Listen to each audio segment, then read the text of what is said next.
Welcome to another interview with Ryan Bolquill, author of rdbreviews.wordpress.com. Ryan has a new illustration for us, Streaming Summer Part 3. Good, you can see it now. Yes. Now, as far as details go, we've got a nice glimpse of your details there, Ryan. Would you like to talk to us about what's in the drawing? Maybe you could hold it and explain to us. Oh, sure thing. There's Thank you. bat symbol now. See Batman? Yeah. Yeah, Batwoman. Batwoman. Yep. And there's that new show, which is like a Hotel Babylon meets Star Trek combination. That film with Will Ferrell and Rachel McAdams. Eurovision one. Song contest one. Okay. Yeah, that's just them singing in the background. Oh, I see. I see the lights. They are the headline acts. Eurovision Song Contest, Start of Fire Saga. Yeah. Yeah. Excellent. And those are the ones we're going to talk about today. Down there is me, you. Hold it back, Ryan. Hold it back a bit so we can see. Yeah, I see. I see. So we're sharing a drink at the bar. Well, I'm a butler and you're the captain in charge. Got you. Okay. Bit of role reversal. I think of me as the butler and you as the captain, but that's your drawing. I didn't mind either way, but I think the captain is Susie Bear. Fair enough. I'll go down with the ship. Yeah. Good. Excellent. And what does that relate to, Ryan? Are we just captain and butler for any reason? I know. I've got my belt. And that's why I'm new cover. Very nice. Yeah. Yeah, because the old one was like beaten up by. We've seen it in videos quite a few times, your case. Yeah. Yeah. Avenue 5. Yeah. And it stars. Let me start this one more. Please. Which is a sci comedy space and science fiction with sci-fi comedy starring Hugh Laurie, Josh Gad, the chick from Sugar Rush, and a whole bunch of other people. Ryan posted this on the 28th of July, so this is a slightly older one. We're describing this graphic, this poster. Yeah. Comedy, science fiction. Yeah. Which all sums up the plot. Set 40 years in the future, with Arrow 5 follows the captain and crew of a library space ship as they vigilante the running passengers expected events after expecting difficulties on board, which is basically them stranded in space. Some nincompoop just messed around with the space controls back on Earth. Okay, there's technical difficulties. Is it like Lost in Space? I'm going to start jumping in with questions. Are they lost, basically? Yes, they're stuck in space. Yeah. The people who are like, basically it's one like a national airport, but instead of like high in the sky, it's in space.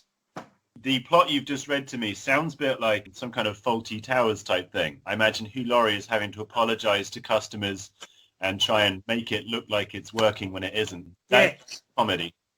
Yeah. Ryan says he was excited for this show since it was announced and also to see what the show is all about. It's a bit disappointing.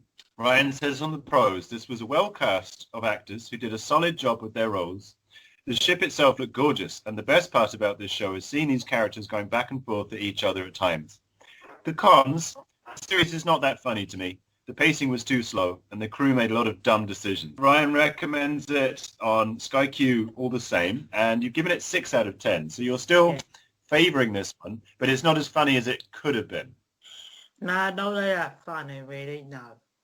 Or maybe I'll just do a one type of comedy for me. Might have a very specific target audience, but I'm just thinking, Ryan, whenever you get a high-budget sci-fi meets comedy, it's setting itself up. You know, that's a lot right on it. Yeah, and like, it's like having a mixer mixing two complete different ingredients in the same one, and hopefully it works. Hopefully it will turn out something tasty. Yeah. Like Mummy's dinner he's having there. Very good. Nice little in for Mum there, Ryan. The case. Okay, that's a shame. The castle didn't work out. If our sci-fi often takes itself quite seriously, and I imagine the budget for this is pretty good because they've got Hugh Laurie and other people. So yeah, it's almost like there's a lot riding on it being funny, and if it isn't really funny, like I'm thinking Red Dwarf now. When you think of sci-fi and comedy, Red Dwarf. Did you ever watch Red Dwarf? No, sorry. No. It was on British TV, very late 80s to the mid 90s, and it was basically making fun of Star Trek: The Next Generation because that was out at the same time. But the point was, it was very low budget. It was very silly, very tacky. And I wonder if this almost is not funny because it's Flash, because it looks like it's out of Marvel Cinematic Universe. I don't know. Well, no, I think it's I think not really, just not really that funny. Yeah. Which would like it, but I didn't. Okay. Like, never that funny, really. I see it's produced by HBO, so you can get it on Sky Q, Ryan's mentioned, but it's an HBO production. Yeah. So again, so Ryan did read the cast, but on the producers you've got Will Smith and Armando Iannucci. Go on. I don't know if it's like, it's the actual actor Will Smith, somebody. Yeah. Or completely different Will Smith. It's a pretty simple name. It could be a different one. I'm going to guess that it's the Will Smith, because why not? But Armando Iannucci... I won't be surprised. Yeah, because if you're producing something, you don't need to do much, and then you might get a lot of money in return. Armando Iannucci, he's a comedy writer for UK TV. He did The Thick of It, and then there was a movie called In the Loop, which was a political satire. So yeah. I imagine that if he's involved, it doesn't say, it's created by Armando Iannucci. So it's written by him. It's probably lots of political intrigue, Ryan, or lots of like references that you need to get. The reason the comedy might not work for everyone is Armando Iannucci writes satire, and like South Park, you kind of sometimes need to know what he's talking about in order to find it funny. So that might be... Yeah. And probably everyone will probably enjoy it more than me. Who knows? Yeah, who knows, indeed. But I just thought it was not that funny. Josh Gad doing his pretty, amusing, Donald Trump impression. Right. But not really Donald Trump, it's just Josh Gad. Wearing recoloured, his hair, make out being the show version of Mr. Trump. Okay. Not even close. I get the impression, Ryan, that it's like some kind of ski resort or chalet. Everyone in the poster looks very well turned out. Yeah. So I get the impression it's lots of very rich, spoilt people that are not happy that they're lost. And the captain, Hugh Laurie, is having to explain to them, everything's fine, but we'll get back. We got the best crew here. We got the best crew here. We can sort it out. And they found out, in the 8 episodes, one, they haven't sorted out. They continue to cause more problems than ever before. It just gets worse. Yeah, worse and worse and worse. Yeah, I'm a big fan of Armando Iannucci, Ryan, so that is a win for me. I'm like, I would give that a go. So I'll give you 1 point for that. Well, I respect your opinion, though. It's a good chance that he's missed the mark because he normally does British-based comedy. So this is territory into America. And sometimes American comedy is different to British comedy. They're on different wavelengths sometimes. Yeah, which I don't understand the difference between the two. To me, it sounded similar. It might be that Armando Iannucci, this isn't as good as his British written stuff because he's British. And it might be that he writes funnier if he's dealing with the UK rather than Americans in space. But I respect your opinion, Ryan. You've still given it 6 out of 10. So you're not saying it's awful. It's just not as funny as it was billed. Yeah, that's funny. it wasn't that funny at all. But I do like the idea of, like, right, how they going to get out of this one next season. Or Right. they're going to, like, cause more problems for them. Who knows? Did you watch it on Sky Q yourself? Yes, definitely available now. Also on Now TV. Hmm. If you actually It feels like a Sky release. Something about it feels like it would be on Sky Atlantic or something. You're getting a lot of your content from Sky, which is Yeah. interesting. Right, the next one I'm going to talk about is the newest outing from DC Comics, Batwoman. Batwoman. Which is kind of a new concept to me. I'm aware that there's a Batwoman with her red hair. I've seen people draw her at Level Best Art Cafe, but I didn't know how popular a character she was in her own right. Not really. The best way I can describe Batwoman. Yeah. So I'm too busy getting mixed up between Batwoman and Catwoman. Too many like characters with the last name woman in it. What is confusing is we think of Batman. We don't think of Batwoman. We think of Batgirl, and that's a whole other field of feminism to get into. Let's focus on Batwoman now, because she's a character in her own right. What Ryan's done is he has got a lot of information regarding this program at the beginning. I'm going to take a few bits of information, and people can read the rest. So the genre is superhero drama, crime, and mystery. So I'm interested in the drama side of things. It's developed by Caroline Dries, starring Ruby Rose, Rachel Scarsden, Megan Tandy, Nicole Kang, Camrus Johnson, LaMonica Garrett, Elizabeth Ann Weiss, and Dougray Scott. Kate Kane never planned to be Gotham's new vigilante. After Batman disappeared, Gotham was in despair, until she returned.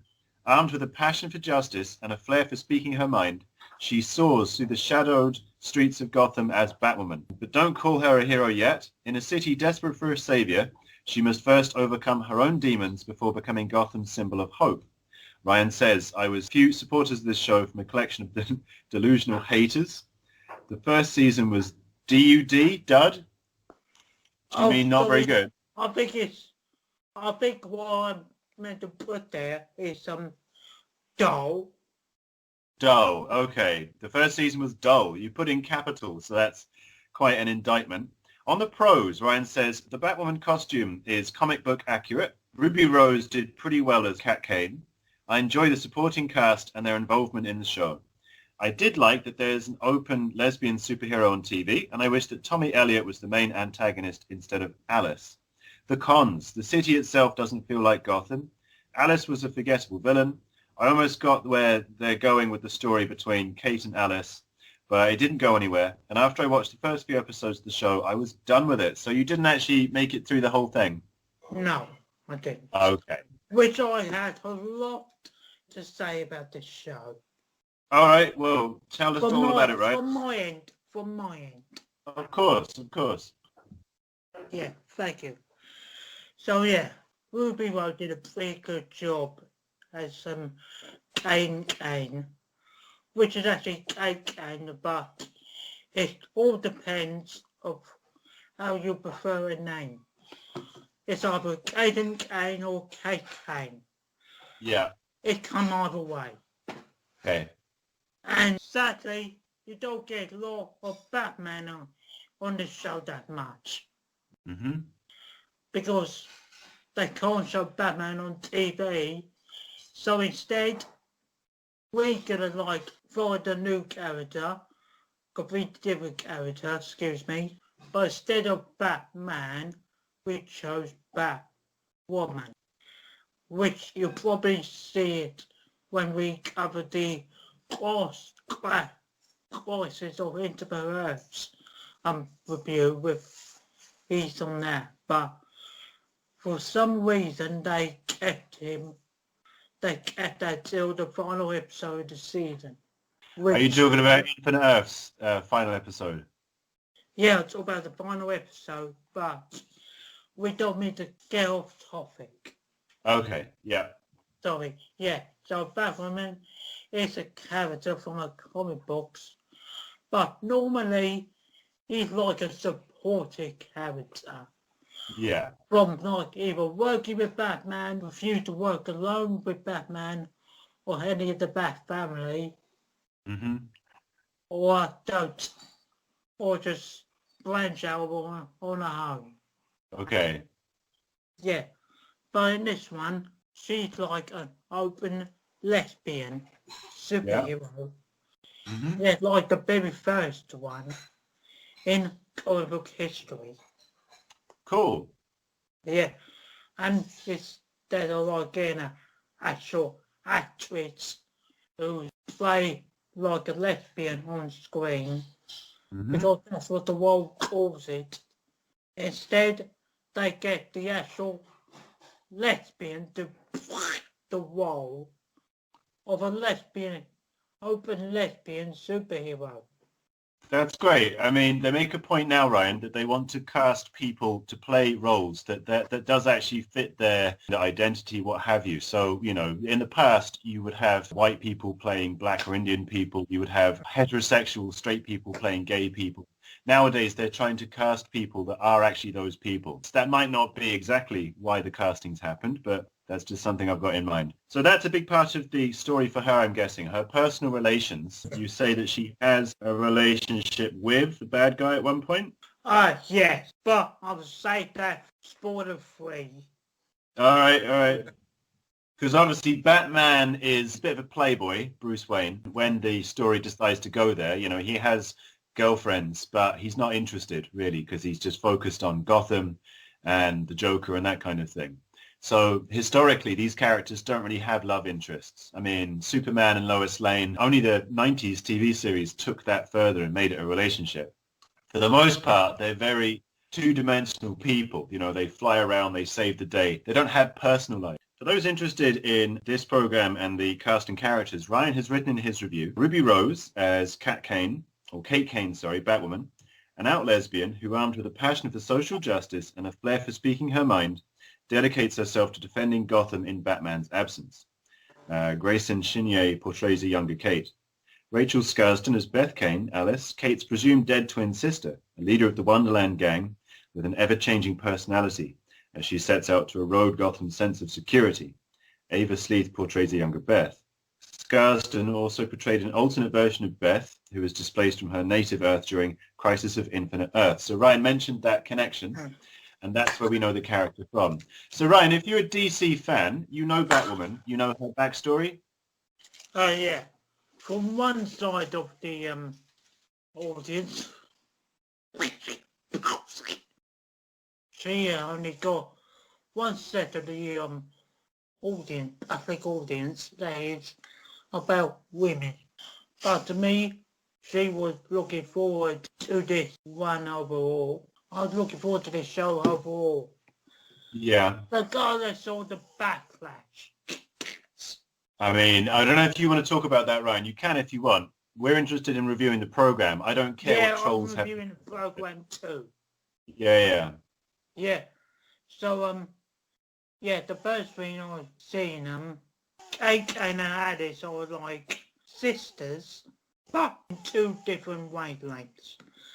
As in, Kate went off to like join the military, like combat military in the Gulf War. She announced, which she opens the fact, she's openly gay in the show.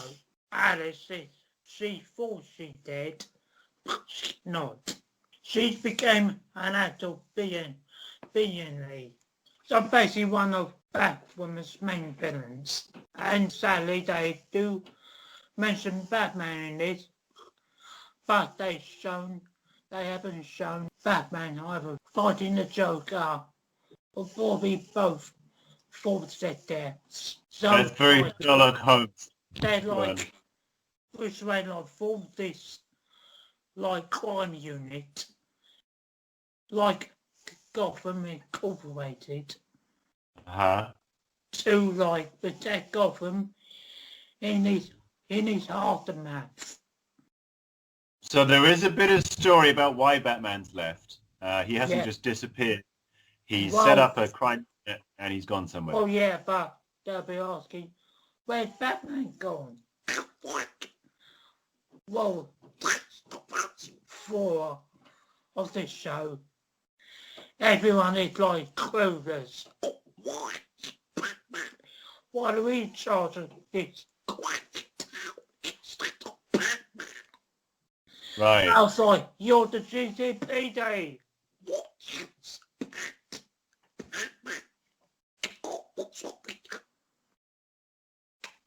Yeah, so,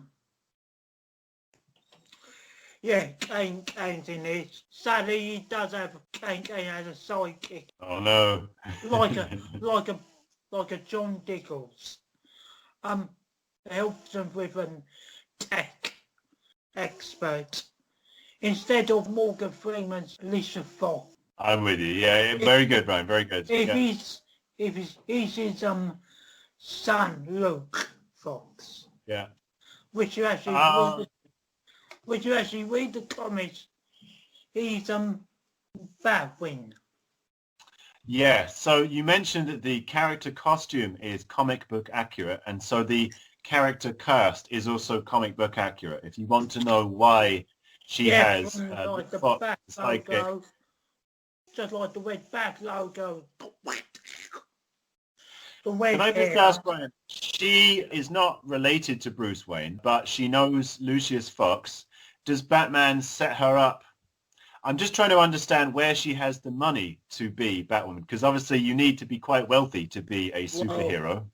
You need to afford all the stuff. Ah! Does that get The explained? first flaw, I will say, is they don't explain a lot of this stuff. Okay. They don't explain it. It's just like Ruby Rose immediately just find the access way to the Batcave without learning all this stuff and how they're like track them all down. He just finds it nilly-dilly. Like easy, like one click of the button and there you are. Okay. In the Batcave. So that was very well developed. No. So basically, if you read the comics, you probably know. Which I'm like, that's not how it works. And ex-lover, which is a part of the crime unit, one of military academy, turn high-level clothes. Pro agent. Yeah, this is Sophie Moore in the program, yes? Yeah, which is like meant to be like the cousin of Alfred. Right. So very incestuous. But probably a race change. Kate had like a stepsister, which is a medical student, called Mary, which is like his stepsister's, which is just another comic relief. Like Disco from The Flash. Okay. Or Felicity in Arrow. Like that type. I'm with From you. every Arrow show ever. Basically about identities. Ticking boxes, you know, you've got the main protagonist, you've got the sort of the love interest, you've got the techie, whatever. Yeah, you've But got it's also the lackluster bit, the underwhelming villain, yeah. which the main villain, which I'll say for spoilers. Yeah, okay. I mean, we were talking about the Scoob movie and how villains are often they're not brilliant, or a lot of things we've been talking about. The villains are not great, and Batman has great villains. Batman is about villains. You know, it's less about Batman and about how awful the villains are. So it's a real shame if they've fallen flat on the villains. But it also, Ryan, it sounds like it's social justice heavy program. So you mentioned that she's a social justice warrior. So they're championing her as an openly gay woman doing what she wants to do, being independent. And I almost wonder if the program is more about that than it is about whatever Batman's supposed to be about, fighting crime. I don't know. Yeah, but the thing is for me, I didn't mind it. I was like, well, that's much different than Batman instead of a playboy being it. And I don't know if this is like going to connect with the new Batman film will be out next year with Robert Pattinson Batman, which I think it's definitely going to be its own thing. Dark Knight trilogy. Who knows, we have to wait next year. I mean, I want to say who cares, Ryan? At this point, I'm so done with Batman. I'm so bored of the concept of Batman, right for satire and making fun of. And if they keep trying to take it seriously, like Christopher Nolan has done that to death now. Like we're supposed to take him so seriously with his little pointy ears. And I can't ever take Batman seriously. Oh, yes. Which I talk about the new Batman trailer just came out just a few days ago. It's fun. I think when you're watching a TV program, it's harder because you want to be invested in it, but it is ultimately quite silly. I tend to like quite realistic dramas. I like a drama set in the world with people I can actually empathize with. And when they're superheroes with powers and time travel, I don't care. That's fair enough.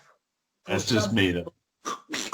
Don't really be furious way. I'm just ready for the ride. Yeah, man. Good for you. Jump in, both feet. So this is DC. Or if it's like gets silly, that's when I just throw my hands up in the air. I'll give up. I want it to be silly. I don't like it that they try and take themselves so seriously because realistically, I don't think Gotham would care if Batman went on holiday. No one's going, where's Batman? They're interested in their taxes, corrupt police force maybe, but real world issues. Yeah. I don't think anyone really would give it if a man in a cape is jumping off of buildings late at night. But the program would probably have us believe that, oh my God, Batman's gone. Like, no, he just Batwoman. So he just Bruce Wayne. Yeah. Like behind the scenes without seeing his face. Oh, right. Okay. So it's a bit like Charlie's Angels. So he's still there, but he's Bruce Wayne, the money bags. He's no longer Batman jumping off of buildings. Yeah. Okay. And the other flaw I have in the show, the city itself doesn't feel like Gotham. You said that. Now it says locations, Vancouver, British Columbia, and Chicago, Illinois. So Chicago is where some of the Transformers movies were being filmed. I think possibly some of the MCU. Yeah. But it is a very different city to New York. Gotham is often set in New York City. So for them to put it in Chicago makes the scene different. Yeah. And it doesn't feel like Gotham. Like example, if you see like Batman 89 or the Dark Knight trilogy or in Gotham, you feel like this is definitely Gotham. Yeah. Or even I go as far as say the latest Batman trailer. Those do look like, this is not a nice city you want to spend holiday in ever in a life. Yeah. And I feel like this is not Gotham. This is just like every city in every Arrowverse TV show. It was all like clean and there you go. MCU influenced me. Not enough chaos going on and just like a little bit bright. Yeah. But also trying to pretend the mistake of like, this is a dangerous town, run away. Yeah, I've never been to the Windy City or the city that never sleeps, but I am aware that Chicago and New York are quite different. Chicago has a lot of crime. It's probably a bit lighter, a bit less grimy than New York. Or the city they did in Gotham, the TV program, which we've both seen, that does Gotham really well. It feels like definitely. Garbage, smoke coming out of buildings, rubbish. It just feels like a dangerous town. That Gotham looks like an actual character itself. More like this is a place that all the villains should be born at. Very, very well observed, Ryan. The villains and Batman all come from the city. So the city is the reason they are what they are. And if the city doesn't look like a threatening place, then the characters don't make sense. That's really well observed. And this is the first time I've heard someone say that Gotham didn't look like Gotham. Like even the Joker movie did Gotham justice, apparently. Like everything felt like...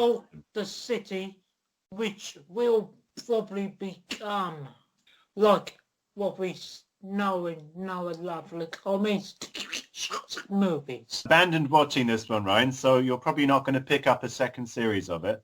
Well, no, not really, because they just recast the actor and replace it with a brand new character, Okay. which is not in canon at all. I think this one is definitely a new character, like a pretty new taking over the mantle. But that's the thing. Why take over the mantle? Why not be brave and do something original? Ugh. Well, who knows? Well, nothing gonna do.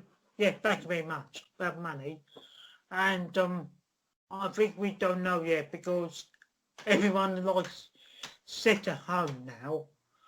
Yeah. The new Batman film is back in production now.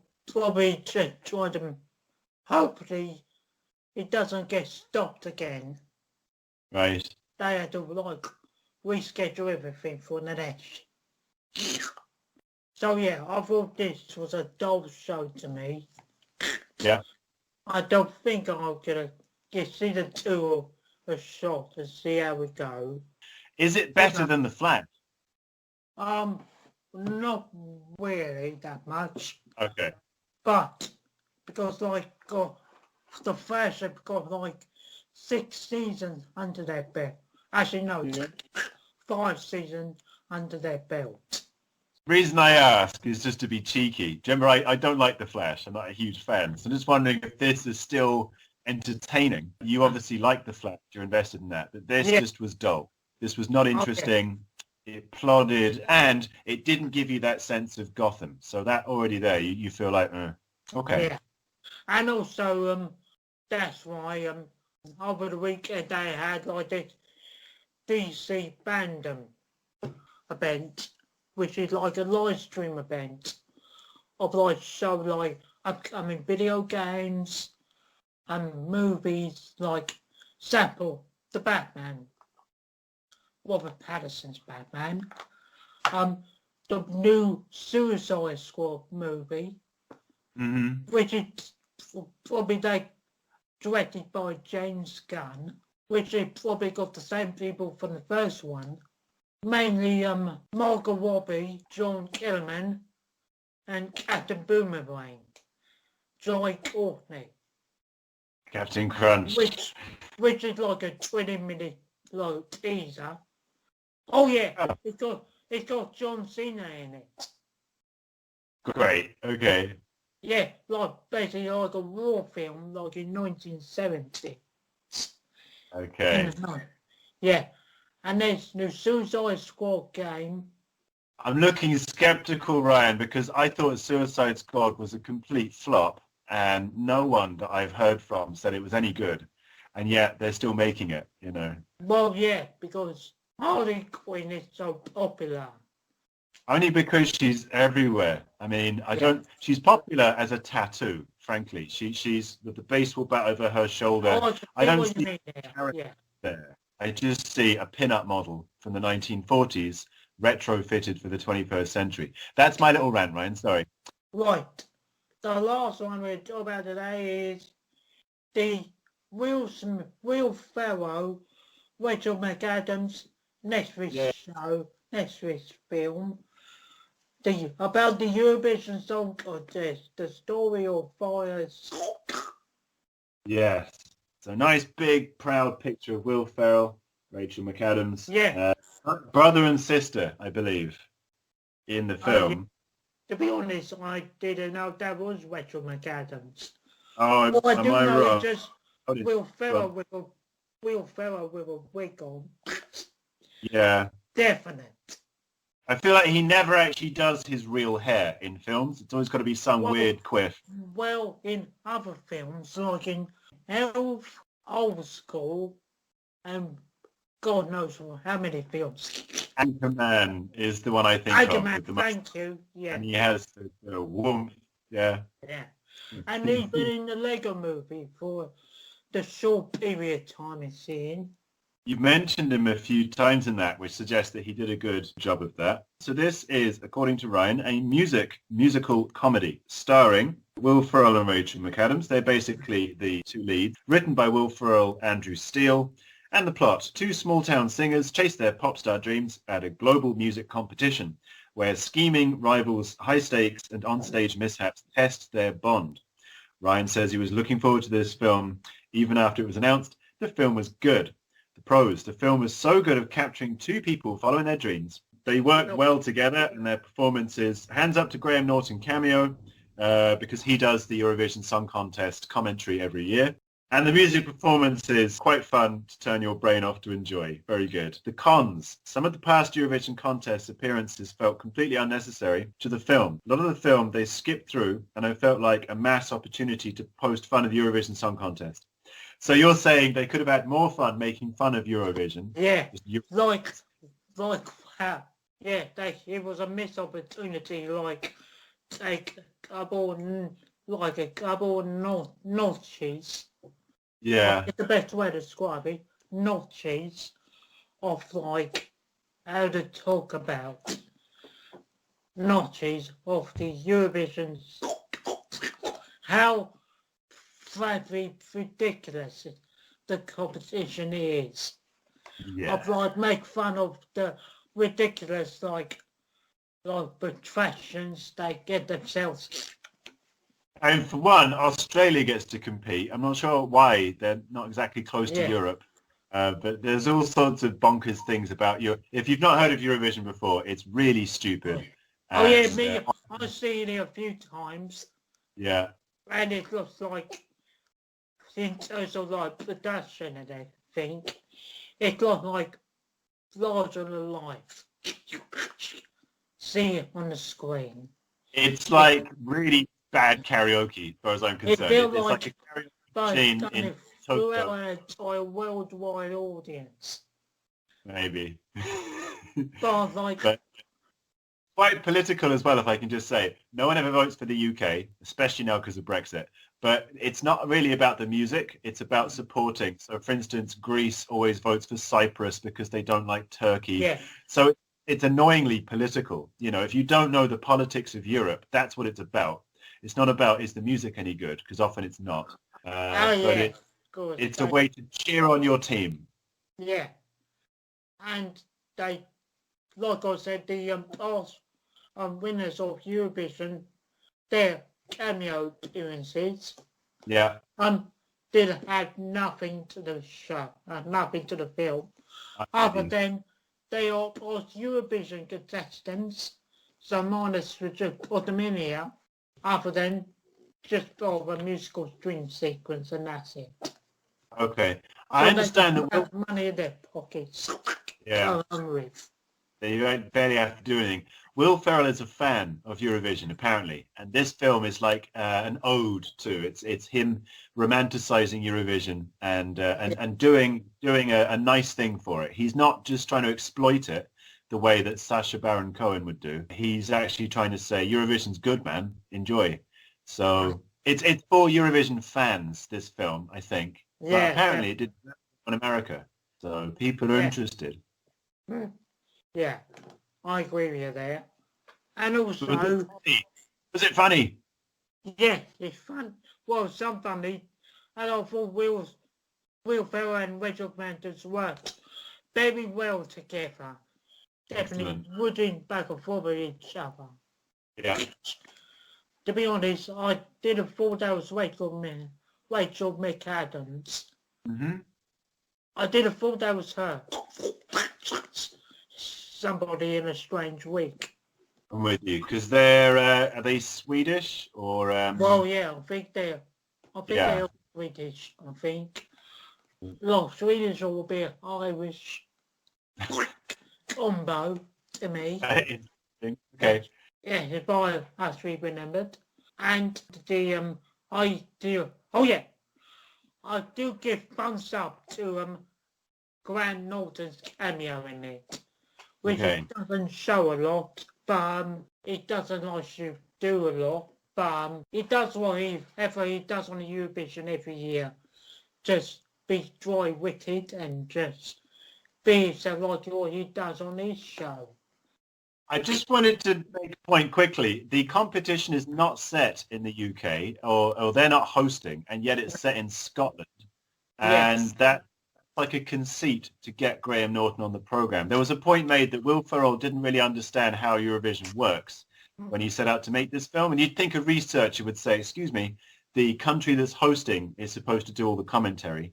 And if they're not competing, then they shouldn't be hosting. Anyway, it shouldn't be in Scotland, basically. But that's a minor point. That's like Oh, that's people that it. know you, oh, that doesn't make sense. But if you're just watching it in Hollywood for Oh. fun. Oh God, because they'd probably be too expensive for them. There was a joke in Father Ted, the comedy program, that Ah. Ireland kept winning the Eurovision, and they have to host it if they keep winning. And they would try not to win by having a really terrible act because it was getting too expensive to host it. And there's all that silly Like, going on in the like back. that South Park episode, the kids trying to think of ways of trying to not win the basket, to win baseball.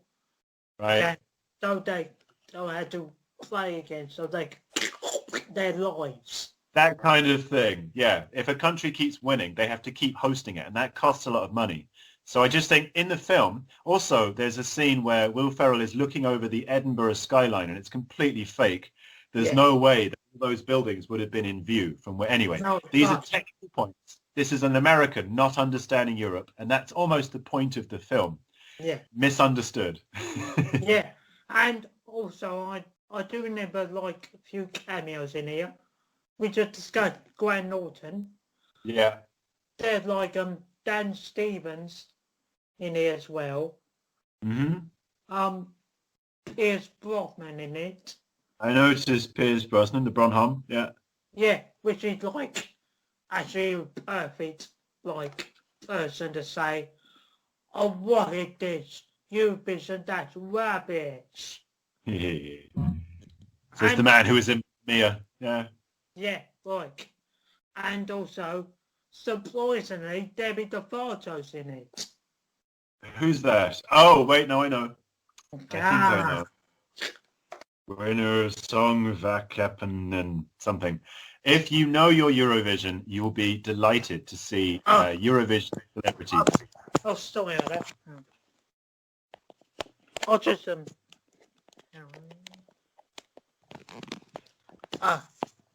sorry about that, just my battery about to run out. I'm glad I finally got those ones out of the way. Excellent. It's good, so thank you very much. Ryan, thank you very much for giving us Thank 3 good you. reviews today, and we'll speak to you again soon. Okay then, thank you. I do. Speak to you then. Bye. Bye.